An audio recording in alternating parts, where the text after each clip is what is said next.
Well, greetings, everyone. How are you tonight? Doing great. Doing Awesome. great. So I'm joined tonight by Tony Fatouros and our board members, as well as a new sponsor, Kumar Chandra Moli. And Kumar, where do you reside?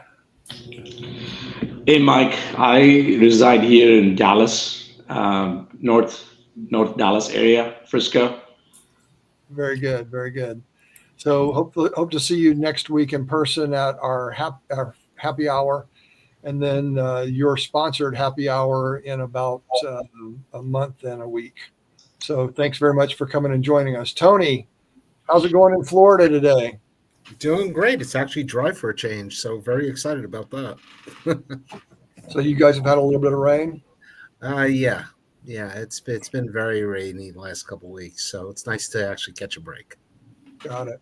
Well, I'm in Houston this week. My mom had a stroke a month and a half ago, and my brother and I are week on, week off with her and my dad.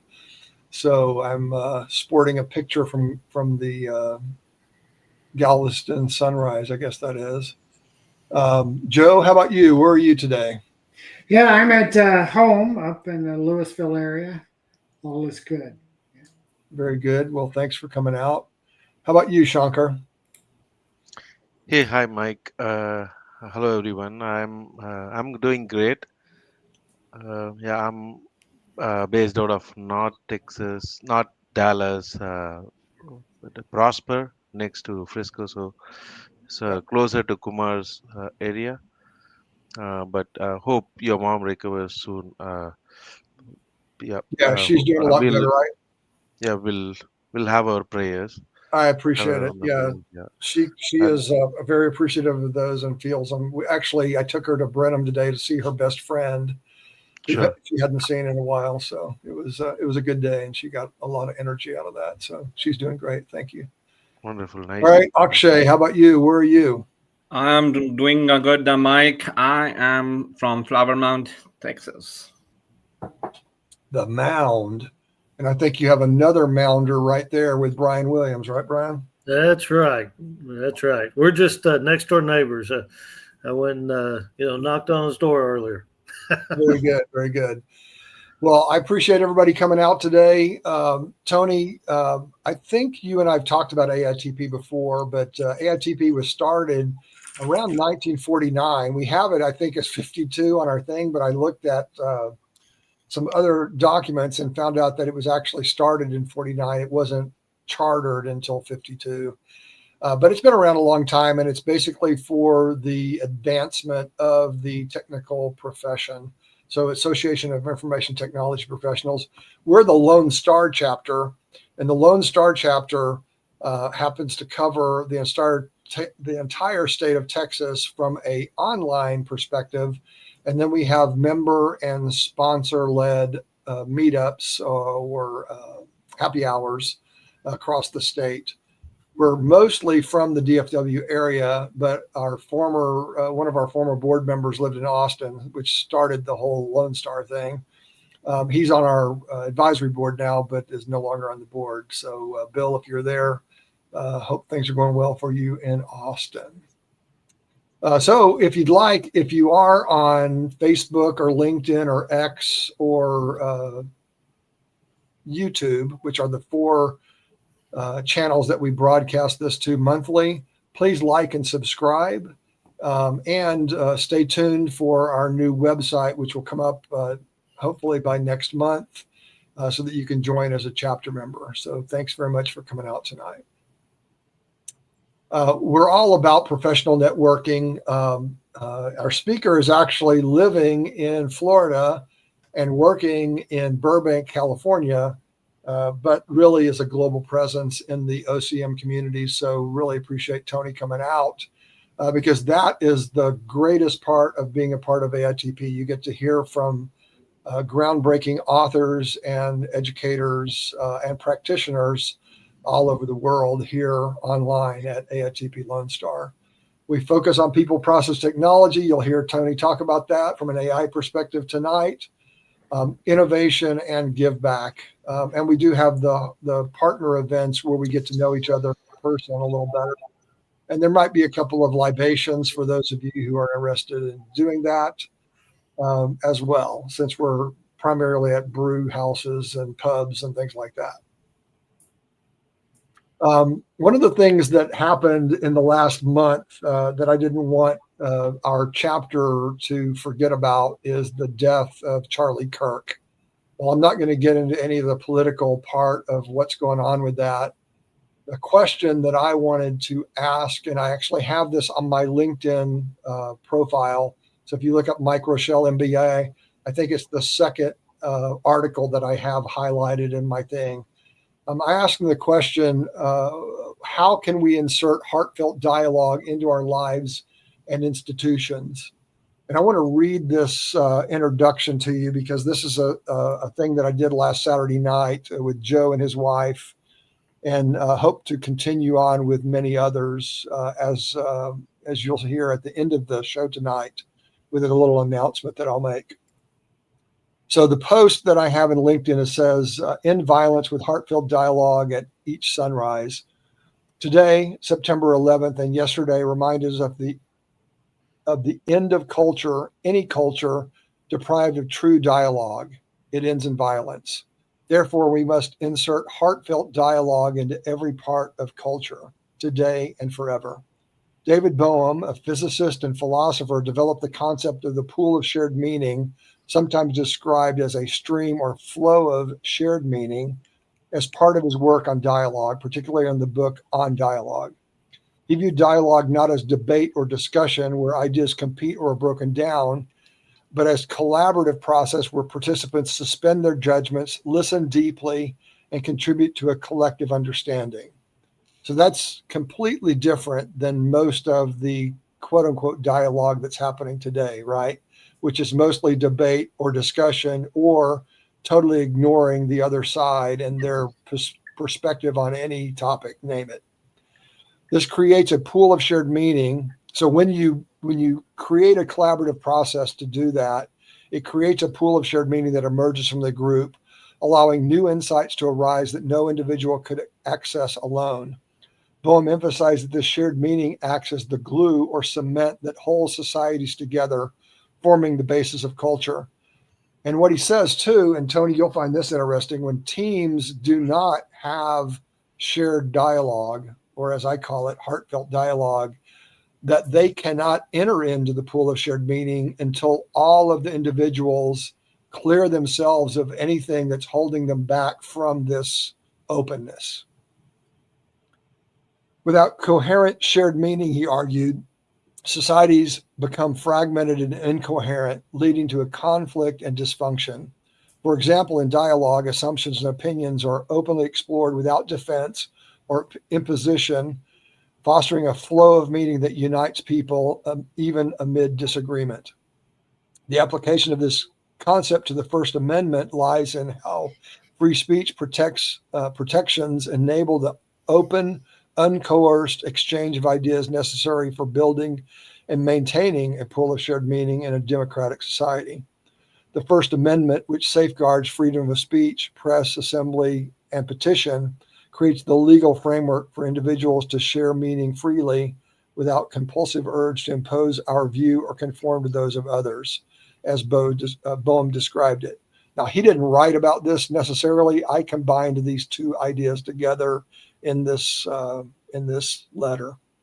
Without such protections, government or society censorship could stifle dialogue, leading to imposed meaning rather than emergent collective ones, undermining the cultural cohesion Bohm saw as essential for societal survival. This aligns with broader First Amendment theories like the marketplace of ideas, where truth and understanding emerge from unfettered discourse, much like Bohm's vision of dialogue yielding shared insights. Bohm himself invoked the First Amendment along with the Fifth during his 1949 testimony before the House of Un-American Activities Committee, refusing to testify against colleagues amid McCarthy-era pressures. He was actually a physicist that worked at the Manhattan Project. highlighting how free speech safeguards the free association expression needed for genuine dialogue. So the last sentence is actually blocked for me. I can't see it because of the application that I'm using to project with you guys. However, online it's there. So Tony, before I introduce you to talk about AI, what thoughts do you have about this ability or this desire that I have for heartfelt dialogue? So, the most immediate thing that struck me as you were discussing it is the fact that, we promote this today in professional settings, right? I mean, at the end of the day, who doesn't want to be part of a collaborative team or to promote collaboration, Yes. in the spirit of moving things forward? We do this all day, every day, and we promote it with our teams. So I'm very encouraged that, from this perspective, it aligns so closely. So, just in terms of taking action, I would say, it's really twofold, right? So one, start from a place of courage, promote collaboration, promote discussion, but always ensure that, everyone understands that the end product should be something that's greater than some of the parts, right? To be a little coy about the whole thing. Sure The thing. second thing is model the behavior. Show them that it's okay to disagree in the spirit of being able to come together to build something greater together, Absolutely. not to compete, but to build. That's a very big difference. But like I said, the good news is culturally, can anyone raise their hand and say, no, we don't support collaboration in our organization? So I'm very encouraged by this. Awesome. So on behalf of AITP Lone Star, then I would like us to take a moment. We're going to take a full minute of silence, and then you can either think about or pray or whatever you'd like to do on behalf of Charlie Kirk and his family. Charlie was a free speech advocate, and he was gunned down at a university in Utah. Sorry. So anyway, so we'll go for a minute.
All right. Well, thank you very much for observing a moment of silence for Charlie Kirk.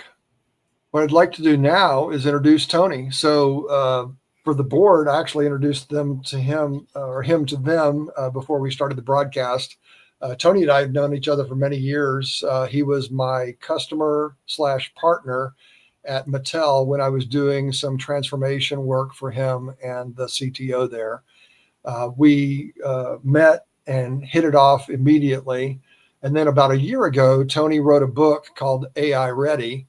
And I had him on my show, Growing the Next Version of You. So if you'd like to get to know Tony even deeper and more personally, feel free to go to the YouTube channel, Growing the Next Version of You, and you can check that out. Today, however, he's going to be talking about kind of a year later, after the writing of the book, kind of where AI is, where he's come from first, and then where AI is and where I think he thinks it's going to go. I'm going to leave the board in the meeting as we go through the conversation so that we can ask questions during it. If you would like to ask a question on whatever channel you're on, please do so. and we'll be able to see that. And then at an appropriate time, I'll ask the question or ask the board member that's covering your channel to ask the question.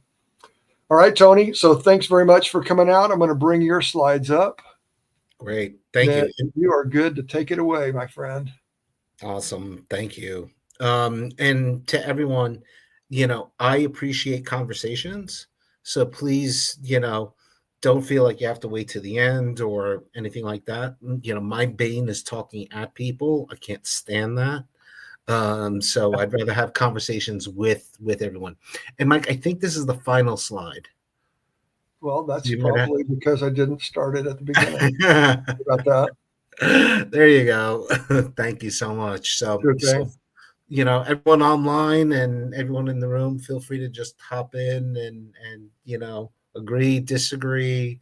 You know, let's have a healthy conversation like we talked about earlier. So. I love it. With that being said, you know, let's figure out what the heck is going on, you know, lately around all things AI. So next slide, please. So who am I and why the heck am I qualified to sit here and talk about this stuff to all of you? Well, I can't believe I'm about to say that because between my ears, I'm still 17 years old, but I've just crossed my third decade in technology.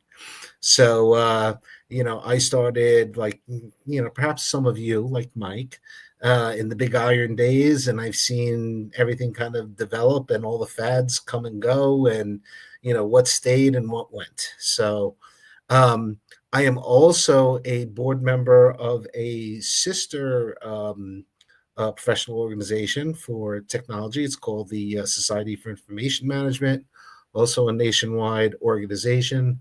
I've been a member in and out for years, and I'm currently on the board of the South Florida chapter. So I feel for each of you who are in the room with me because I know what it's like to help you know, run one of these organizations. But you guys are doing an incredible job, so thank you for all of that. I most recently worked at Mattel. I was IT director there, responsible for business enablement. So what does that mean? That means that when we deliver technology, that everybody has what they need to be able to use it. And guess what? It ain't just training. It's a lot more than that. So, so that was my primary focus. And I recently started for another company now called Cast and Crew as the vice president of transformation. Funny story. I lived in Burbank, California for 11 years. 2 years ago, I moved to South Florida. Cast and Crew is headquartered in Burbank, California. So, so talk about a crummy commute. Deja vu all over again. I'm telling you, it's incredible. So, and as Mike also mentioned, you know, I had the pleasure of writing a book called AI Ready, and really the drive behind that book, it really is about what does it really take for organizations to prepare their people and themselves to be able to really take advantage of generative AI and the latest in that sphere of technology, you know. And good news, everything inside the book is still holding up despite the fact that all this is moving at warp speed. So with that being said, let's talk about what's been going on.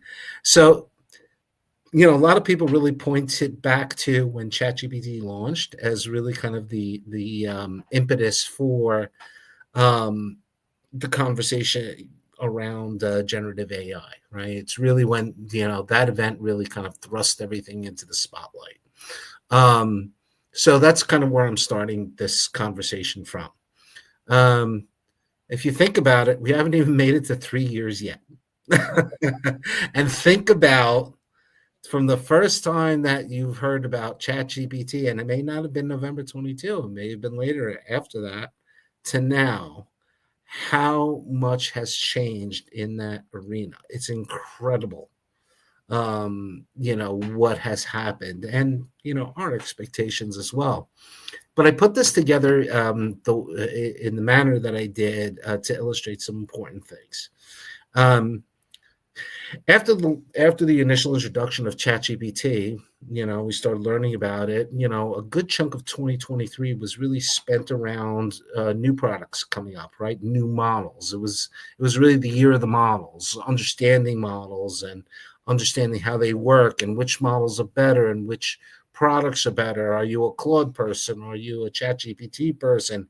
Gemini was kind of sucking wind back then when it was still in its Bard days.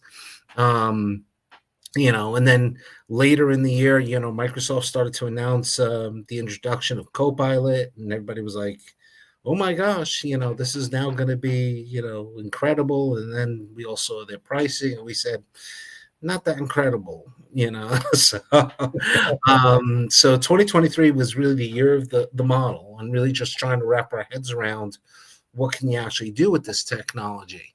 We got into 2024, and 2024 we kind of passed the models. I mean, they were still important, but, we started to talk a lot more about features and capabilities attached to the models, right? So we had the introduction of things like Notebook LM, where, you could create podcasts from AI, and, the GPT store and ChatGPT really went mainstream in 2024. And, we kind of artifacts were introduced by Claude. So we kind of started to shift our expectations away from the models and more towards, capabilities, meaning each of these companies were now becoming software companies, not AI companies anymore, right? And then into also in 2024 is when all of us in IT and corporate started to see generative AI pop up in a lot of the tools that we used, so, GitHub, and, if you're a Canva user, like I said, Mike, it's great to see you there. Always a pleasure, my friend. Thank you so much for joining us today. Mike Bechtold and I used to work together, so yeah. The hilarious story there is that I went to school with Mike. Right. So when Tony and I started talking to each other on LinkedIn, Mike is like, "How do you know Tony?" And he was asking Tony, "How do you know Mike?" So, that's true. Mike. Yeah, that's amazing. Thanks, Mike. We really appreciate you being on. Great to see you.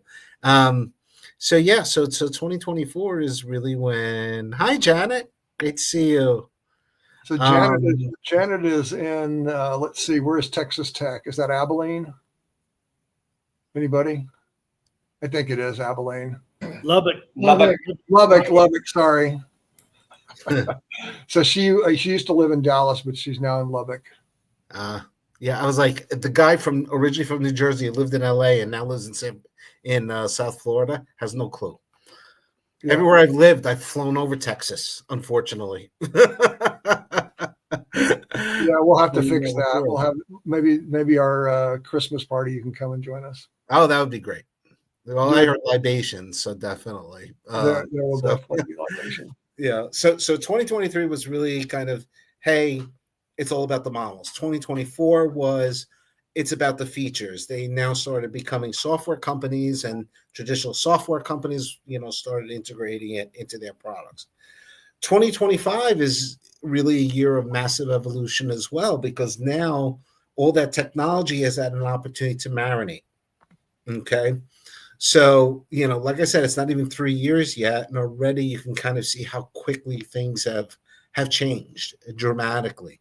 But the most interesting part of all this, and that's really the crux of the conversation tonight, is, what has been happening from a consumer perspective is extremely different from what's been happening from a corporate perspective, So, Mike, if you don't mind, next slide, please. So, a few things on the consumer side of the house. Right. This is the latest statistics, depending on who you ask, like the McKinseys and all those other folks, but a couple of these things are really mind blowing, right? 500 to 600 million people engaging daily with generative AI. 20% use it daily of American adults. I'm one of them. It's now part of my daily tool set, for an assortment of things. The next bullet is really the one that was really a shock to me. And it was the first time I really saw a stat like that only 3% of users are actually using the premium services or the pay for services. It's incredible, given the amount of use that generative AI gets, the fact that only 3% are monetizing it blew my mind, you know. And then finally, how much AI has become embedded in our daily lives now. I mean, you think about, you know, how Alexa has, oh, Holly, thank you. You think about how Alexa has, evolved, right? It went from, its old chat system to now it's utilizing, all the same components that Rufus does when you log into Amazon. So when you're thinking about, AI adoption for the average person, the numbers start to get massive, zeros behind them. I mean, it really is talking about en masse.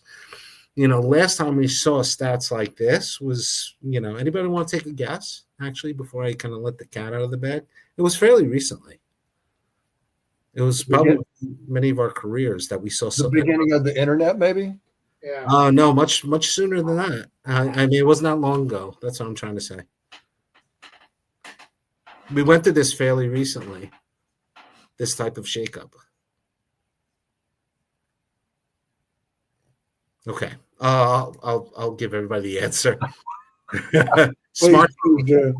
Smartphones. Oh, yeah. Smartphones. It was the same thing. Smartphones, if you think about the track that smartphones went through, right? They started, Apple was the company that exploded with it. It got, introduced from their perspective. And then it starts to proliferate the consumer markets. Didn't proliferate corporate markets. It wasn't enterprise products. It was people bringing them to work and saying, how come I can't have one of these at work? Yeah. What is that stupid BlackBerry thing, with the sliding drawer? It's just ridiculous, and that's exactly the track that generative AI is taking right now. Generative AI was introduced strictly from a consumer perspective. It was never introduced from an enterprise perspective. Cloud came in from the enterprise side of the house and then made its way through into consumer. But AI is very similar to the smartphone. It started on the consumer side. Consumers started using it. And now organizations have been trying to figure out, what are my golden use cases in terms of how we can use it as well. So it's really important because what it's done is, very similar, if you're around for the smartphones, is the headwinds it creates, right? From employees bringing this technology into the organization, whether or not they support it or not. I mean, but they still find a way to bring it in. So next slide. So if you kind of think about the value that generative AI now brings across the spectrum, starting off with either the individual or, the way I couch this is individual or kind of a solopreneur, perhaps, right? One person business, through to a mid-market business, very similar to the company that I work for, Cast and Crew, to, global enterprise business, very similar to something like Mattel, where I used to work at, three very different, sizes. And the interesting thing is, again, from the consumer perspective, what are the priorities right now?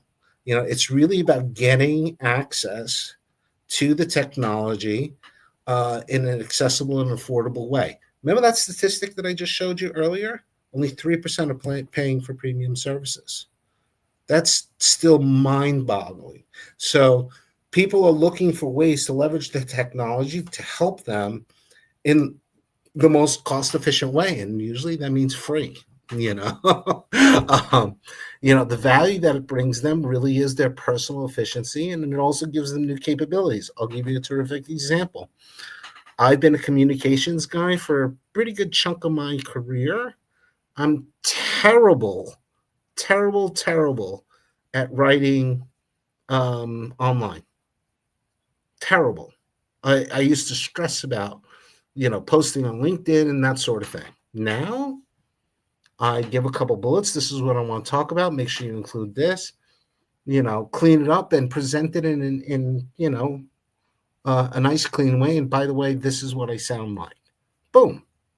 In a few seconds, I have a nice clean, LinkedIn post that I'm proud to put my name on. And the other thing it did was edit it for me, but the content and the topics came from me. So it's given me this new level of efficiency that I never had previously. I used to sit and edit these things like crazy. So that time and speed is really the ROI that I get, and same thing with a lot of other people. So from a personal perspective, as well as what we call solopreneur, small business perspective, these are really the things that the value that is being brought to the table. Now let's skip over mid-market and go all the way to the other extreme. Right? Let's go to enterprises. Enterprises are large, massive, right? Not always the most agile, types of entities. But when it comes to generative AI, the conversation really starts to focus in on what kind of innovations can it provide, right? And that's still the conversation still today, right? I mean, they're always looking for new and innovative ways to use the technology, right? How can it also help us transform? And when we talk about these things, what's the value that enterprises are looking for? Reduction in cost, increases in revenue or new revenue streams. Can I get into a brand new business? Those types of things. So, whereas for the individuals, it was all about efficiency or giving me new capabilities. Obviously, value for the enterprises are really about, hey, what are my financials? How does this affect my financials, right? And the ROI is measured in growth and profit. And you see that all the time, every other day, particularly in, I'm going to say late 2024 into this year. There's been a growing body of, I'll call it research, that basically demonstrates the active role that CFOs have now taken into generative AI investments. Like they're really looking for CIOs and senior IT leaders to come back to them and say, this is really the promise that this technology will bring us. No more of this experimentation stuff. They're like, we're tired of paying for this stuff and getting very little out of it. Playtime's over. Now it's time to show me the money, kind of a situation. And that has really colored the way that enterprises are, approaching things like, use cases and experiments and that sort of thing. Now, in the middle, you have your mid-market organizations. All right, very similar to mine. And guess what they want? Everything that the individuals and the small businesses want, and they want everything that the large enterprises want. I mean, they're caught in the middle, of course, because they still have needs that are very similar to what the small businesses have, but they're aspiring to what the enterprises have. So that makes sense. The really unique thing, though, is from a generative AI perspective, is the way I talked about, like the focus for individuals are getting access to affordable tools and accessibility and that sort of thing.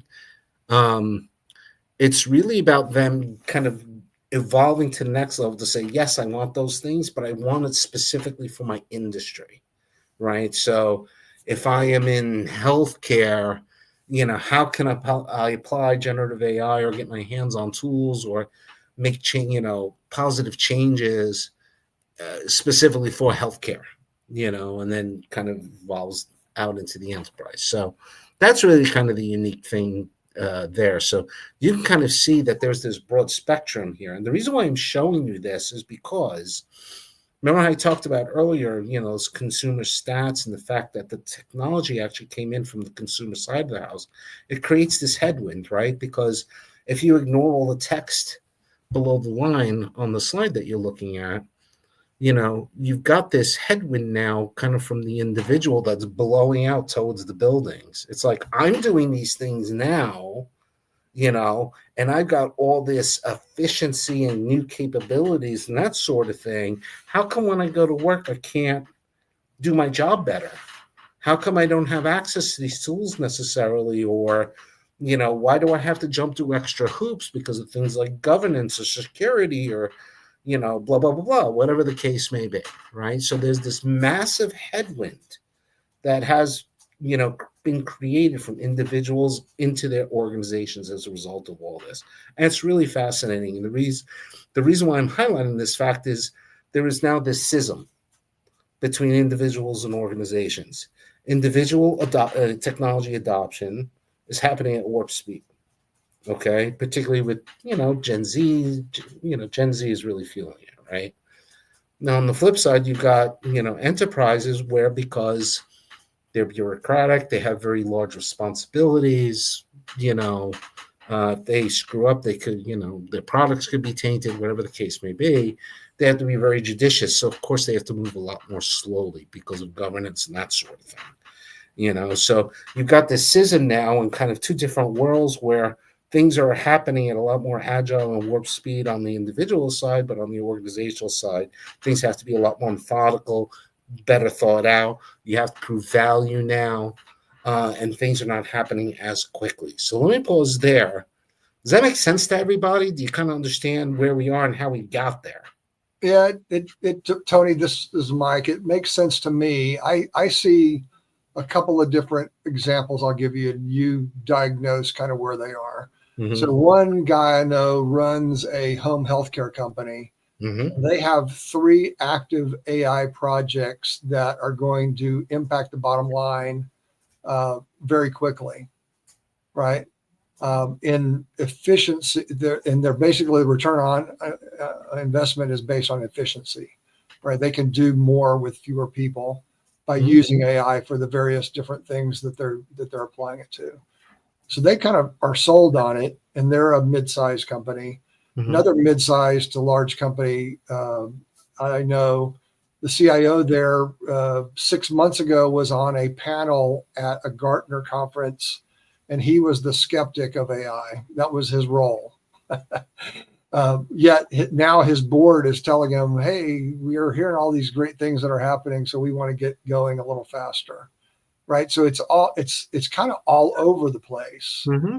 So the key is finding examples where return on investment is happening. Mm-hmm. You kind of referred to that. So where do you find that? So in your specific situation for your specific industry, you have ideas or examples of things that actually do return on investment. Mm-hmm. And then so anyway, that's it. Where do you find that kind of information? Well, it's it's interesting because it really depends on who you ask, right? Like I call BS on all these reports, every time, because especially the ones that come from the software vendors that say, oh, there's accelerated adoption, blah, blah, blah. And then I see a McKinsey report, and a McKinsey report says A. Then I read Accenture report, it says B, then Gartner comes back and they say C. Nobody knows what the heck is all going on, right? So with all that being said, the only place to look is inward, right? And you can only move at your own organization's speed, right? Mm-hmm. At the end of the day, don't worry about what everybody else is doing unless you're in a very competitive or, where a high competition situation where, maybe a competitor could overtake you, and I mean like seriously overtake you, because they could get some sort of, competitive advantage out of something like this. But I mean, my perspective is I just don't buy into the hype, learn from it, but just focus in on your individual organization. I mean, I actually do have a personal example. I don't recall if it's the next slide or the slide after. But do you want to flip to it? And I can actually kind of speak to it. I have a couple of other questions though. Yeah, so sure. let me throw this up and I'll ask Brian to ask his own question. Yeah. So there's obviously different apps now that we're seeing with Copilot, Grok, ChatGPT, and others. I was just curious what are you seeing as different companies using different apps, or what are there pros and cons of each one, or kind of what are you hearing and seeing? Yeah, no, absolutely. So that is a very large and complicated question. So I'm going to try and boil it down. So what I would refer you to is actually the slide that you're looking at, right? So when you see things like Copilot, Grok, ChatGPT, right? Those are more kind of general. Remember how I talked about the products just coming out? People are talking about the models. That's very general, right? Um, and that's, the kind of things that are more geared towards individual kind of efficiency and, individual capability. It's more focused towards, a person, right? As opposed to an organization.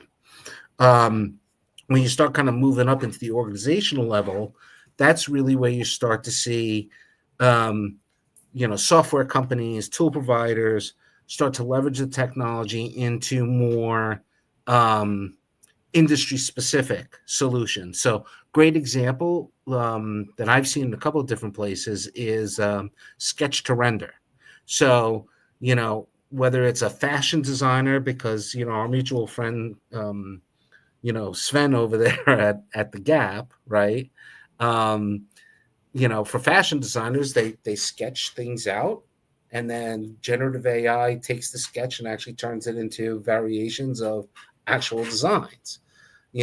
We did something similar at Mattel, where they were sketching out designs for toys, and then that was rendering into actual designs, potential designs for toys, that sort of thing. So what we're seeing is the incorporation of the technology into more industry specific tools and applications, and then at the far end of it, it's being incorporated into actual development. So that's when you start to hear things like agentic solutions, like, hey, I'm going to completely automate your customer service function, servicing Denmark, that kind of thing, so that way you don't have to worry about hiring people that speak, Danish, I guess, So yeah. So again, it is kind of following that spectrum in terms of kind of where and how it's applying. But I always tell everybody, focus on your own organization and needs. Don't worry about what's going on in large anything that's really not applicable to you. Don't, because now, at some level, you treat each of these different solutions for what they're good at from in your book as well, don't you, Tony? Yeah, absolutely. I mean, it's again, it really comes down to value, right? Absolutely. Like, what are you trying to achieve at the end of the day? So, in my book, I actually codify the various types of initiatives into categories. Like, is this really a quick win? Is this like really something, a strategic transformation? Like, what is it you're trying to achieve, right? So actually give it a name. Right. And then based off of that, I kind of go through and say, okay, well, if you're trying to achieve this with generative AI, here's really the checklist of things you really should make sure you've got buttoned up before you actually get there. If they're not all in place, lots of people have lots of learnings that say, hey, make sure you take care of this, because otherwise you're really not going to be as successful as you'd like to be. So that's really what the crux of the book is about. So thanks for that. Yeah, no worries. So I threw up Joe's question, and Joe, I'll let you ask that as well. Sure. I've read a few articles, but I'd love to get your perspective. What are some of the, I'll call them unintended consequences companies may be experiencing now that they're deploying Gen AI solutions at scale? It's funny. I could go to all of the sensational headlines, like the guy who sued the airplane company because it promised to give him discounts and all this other stuff, or I could talk about all the ways it kind of screwed up, and I can also talk to impact on jobs, right? Because that's where a lot of people's heads go right away. But I go back to like the introduction of the internet, like what Mike was talking about earlier. Does anybody know a newspaper editor anymore? Like an actual newspaper editor. I know lots of news editors that work for like blogs and websites and news services, but not for a newspaper, right? And generative AI is very similar. It's having the same impact. People are freaking out. They're freaked out with the other technologies too. So, we're going to ride this wave. I will say the most unsexy and unadvertised consequence that people really aren't talking about is lost investments on things like experiments that have gone bad. You've got these never-ending proofs of concepts that kind of spin, and they go nowhere. I dealt with that with Copilot, and I finally kind of put an end to it. And I said, no. And here's the reasons why, and this is what the people are telling us. So, no, we're going to not spend $30 for 3,000 people and hit our OpEx that way. That's insane, I said. So I kind of put my foot down. So yeah, it's really, people are not talking about kind of the financial screw ups associated with generative AI. So, if you want to catch somebody, with their drawers down, that's where you hit them. And how much money they threw out the window, testing out generative AI, and they'll turn purple on you. Yeah, very direct question. I'm from Jersey, I know. So, but this is actually a personal result. I'm actually pretty proud of this result. So back at my prior company, a lot of what my organization did was content creation. So any opportunity we had to produce a better result and streamline our operations, actually contributed to the bottom line. So traditionally during our busy season, which was when all the projects slid to the right and they were all going to hit around the same time, because that never happens. I had to go get extra help, contract help, so that way everyone who were working on the projects would be able to get all the content created. If it was training material, if it was online stuff, it was communications or events or whatever the case may have been, right? Because everything now was bunched because it was all happening together. So usually we had to spend to get some contract help. But with the introduction of generative AI, across a 6-person team, we were able to avoid having to go get that extra help. So nobody's jobs were impacted within the actual department. It was just that everyone became more efficient. So we didn't have to go out to go get some, people to, take content and basically rewrap it, regurgitate it, repackage it, turn it into training, turn it into process documentation, turn it into events. We didn't have to go hire,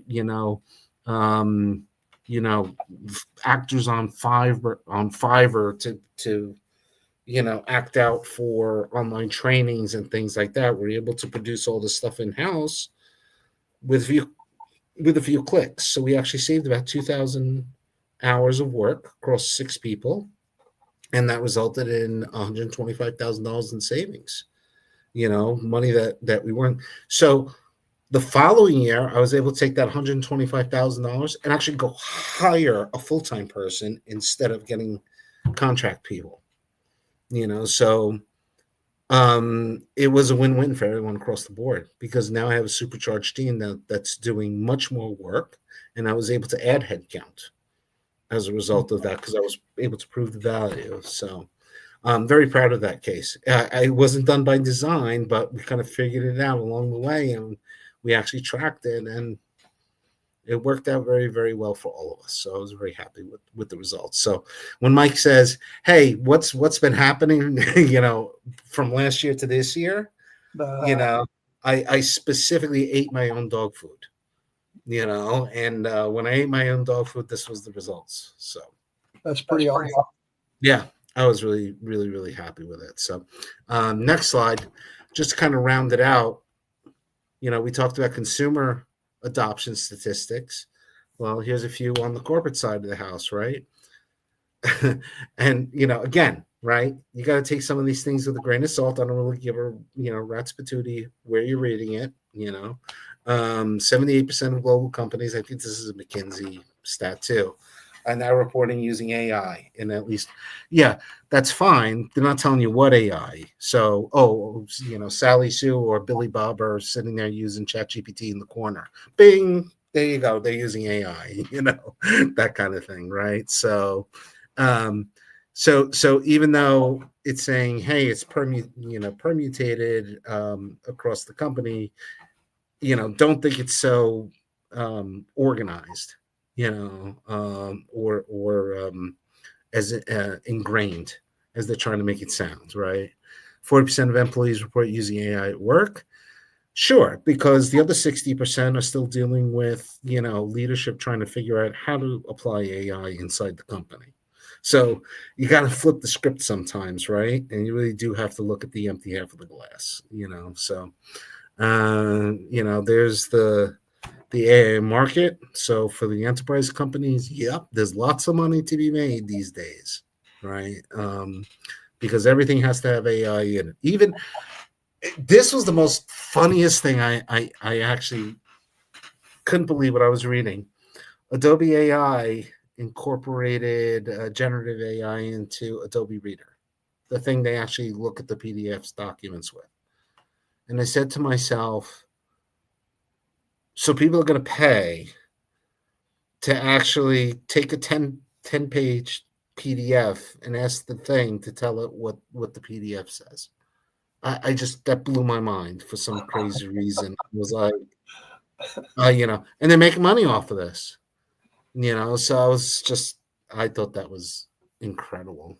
But, and then business adoption, of course, is happening more in data heavy sectors. Why? Because data is the lifeblood of AI. More data is, more results, potentially better results, depends, So, it makes a lot of sense. Finance, I know, is all in on the back end. Telecom was a little bit of an aha. Healthcare, I don't believe the hype. Healthcare, is with the diagnosis and everything, it's not on that end. It's more on the operational end, and retail as well. So, it's very spotty. So, but definitely the finance that I see all over the place in IT departments, because of the ability to generate code. So, yeah, amazing things. How we doing on time, Mike? We have a couple of minutes left. Okay, so real quick, I talked earlier that part of the drag that comes in from kind of the enterprise side of the house really is the governance frameworks that you have to go through, right? Whereas you don't really have that on the consumer side. And what I wanted to show you was a couple of examples of real governance frameworks that I actually encountered, either from my own personal work or from colleagues that kind of described how it's done in their organization. So, in the first one, you've got various business units going some sort of a central authority that goes ahead and qualifies everything, okay, and actually delivers solutions to all the various functions throughout an organization. In the second example, each business unit has their own kind of like office of AI, we'll call it, or whatever you want to, it's kind of like an AI unit. And they're the ones who decide inside what technology they'll use and what the priorities are. But there's always some sort of an enterprise level, like security, ethics, that sort of thing. And the reason why in that particular case was IP sensitivity, right? So they want to make sure that there is a central authority controlling the IP and IP leakage. And then the third one, you had the BUs who actually went through, qualification with like a centralized AI unit. But then the AI unit kicked it back to like the IT PMO for actual delivery. Does that make sense? So they kick it back to IT and say, hey, treat this as a project. Here's the technology. Here's everything you need.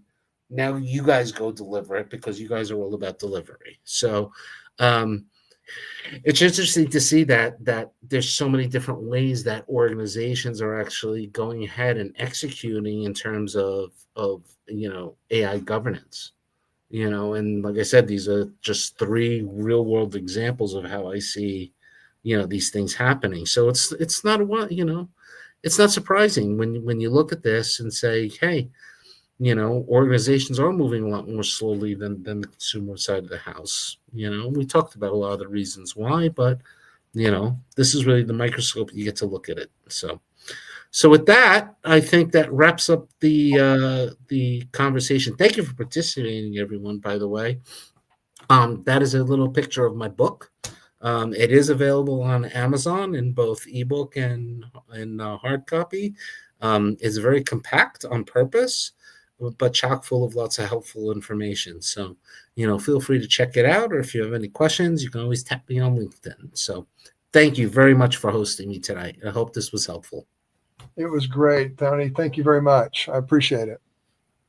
Let's give him a round of applause for those of you who have muted or unmuted. Yeah, great. So, Tony, I wish that you were going to be in town, but you can actually join as a member and get access to our Work Ready Academy. We have about 8,000 courses that are free with membership, and that's provided to us from AdvancedNet Labs, who is our title sponsor for this year, and hopefully for next year. Working on that with Keith Thode right now. He was not able to make it tonight. But it's great. It's a online LMS cornerstone. Tony, you'll know that. And excellent classes. There are some certs as well that are free. And then eventually there will be certs that you pay for. All right. So I don't know. Let's see. Akshay, are you here?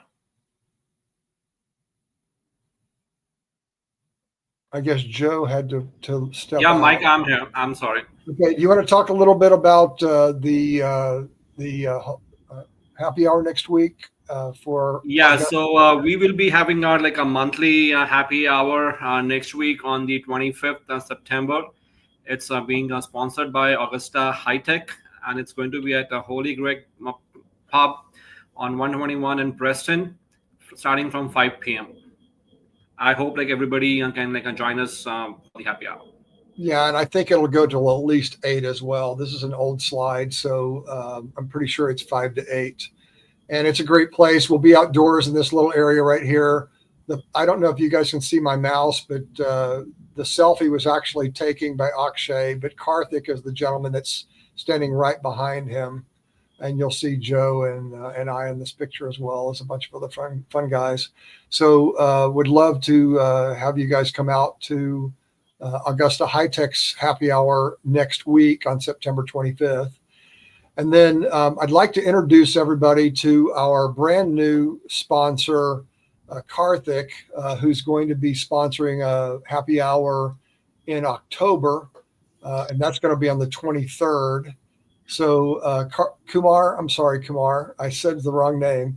You see a great picture of him in his nice white suit. And it looks like he has that jacket on now too. So thanks very much for coming out. Kumar, can you tell us a little bit about yourself and your company? Yeah, absolutely, Mike. Thank you. And really excited to be sponsoring AITP and to meet a lot of folks in person. I myself know only cybersecurity. So being in the industry for about 15 plus years, used to work at Ernst & Young building their practice for cybersecurity, then part of a Fortune 10 company playing a deputy CISO role. So being in and out in security. Now what we're doing is helping customers with niche security services. And we also built product which is autonomously pen testing, and which is also part of the Gartner's Magic Quadrants, things like that sort. So it is gaining momentum. So it's helping, and right into the topic of what Tony was talking, fantastic topic. We are in the AI world. It seems like in some sense when cloud got exploded, SaaS services got exploded. People just went and paid P cards and things, and then across the organization, people didn't know who's using what services. So it's kind of like that situation now. Every company has a lot of users who wanted to use AI in some fashion or the other. So our job has gotten really interesting. And Tony talked about different things. But the way we look at it is agentic AI. If you look at agentic AI, there is code level agents. It goes out, write codes for you. There's RAG, which is bringing back data point from big systems.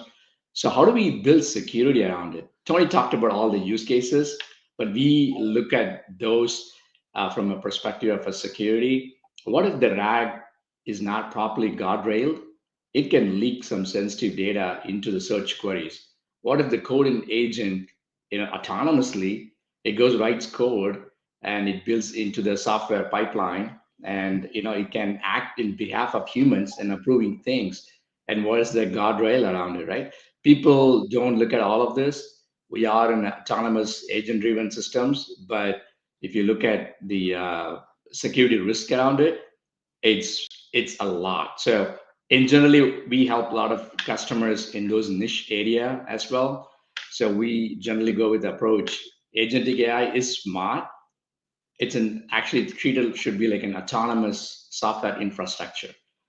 It should be holding power like an individual person with the privilege actor, right?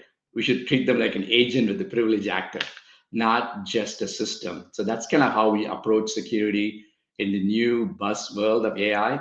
We take a really advanced security protection by building guardrails to all this RAG, agentic coding developments, and security around it, right? That's kind of what we do. We'll be happy to talk more about this. I'm really excited about this topic and where the world is going. It's opportunity. Of course, one side is scary, but if you put the guardrails properly in, understanding the next generation of agentic AI, it's fantastic. So we'll be glad to talk through that. Thanks very much, Kumar. And I know even though you're sponsoring the October happy hour, you plan to be at the next week's happy hour too. So we'll see you there. Yep. And look forward to introducing to a bunch of folks there.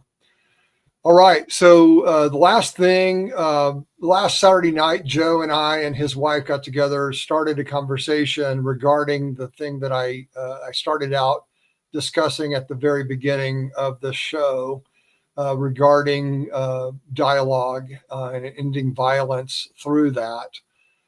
It is something that has really tugged on my heartstrings, and because I have a background in it, I'm going to be focusing a lot more of my efforts in 2026 on identifying how we can get that kind of world into our world so that we can end the violence. Because if we get people talking, regardless of their difficult conversations, if we can have true dialogue, we can do that.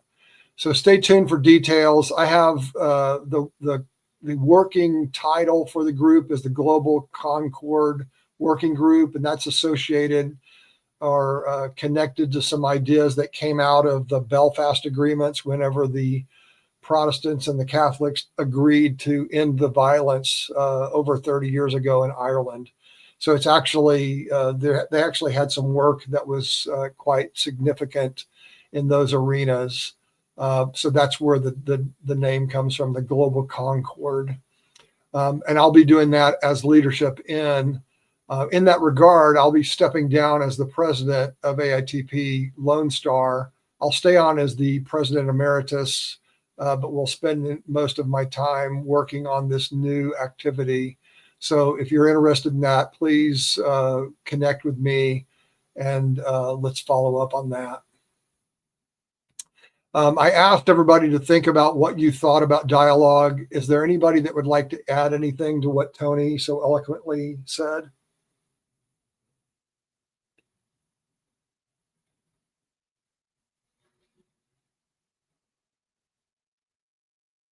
All right. I think we're going to pass it along. So Tony, thanks very much for coming out tonight. It was a blessing to hear you. And also, I think your case study is powerful, and I'm so glad that you were able to share that with us tonight. So thanks very much for the update, and I'll look forward to staying in touch and seeing how things progress at the new gig as well. Let's do it again in another year. Sounds like a plan. I do want to let everybody know that Harold Hurd is going to be coming to AITP next month. We're moving the date to October 9th, I think. I don't have confirmation that he's going to be able to do this. It may be the third week, but I'm trying to get it on the second week. so that Emily, our chief marketing officer, can be here. She has a conflict on the third weeks. So Harold is the CEO, president, and chairman of Stone ARX, which is a blockchain-based property title company. I think it's more than that, and I don't actually understand all of what it is, but I'm looking forward to hearing it because I think it has some significant legs in really transforming the marketplace. Since Harold is here in Dallas, he'll be joining us live online, and I'll look forward to seeing you guys all then, either on October 9th or the week after, and we should be posting that in the next couple of days. With that said, I want to thank you for coming out tonight, and I'll look forward to seeing everybody in October. Tony, again, thanks for staying up late for us out in the East Coast. Guys, thanks for coming out tonight, and we will see you all soon. Thanks, Tony. Please like and share and comment, and go to my LinkedIn and comment on the Dialogue project. All right, guys, love and peace. Thank you. Yep. Thank Bye, you. everyone. Good night. Good night.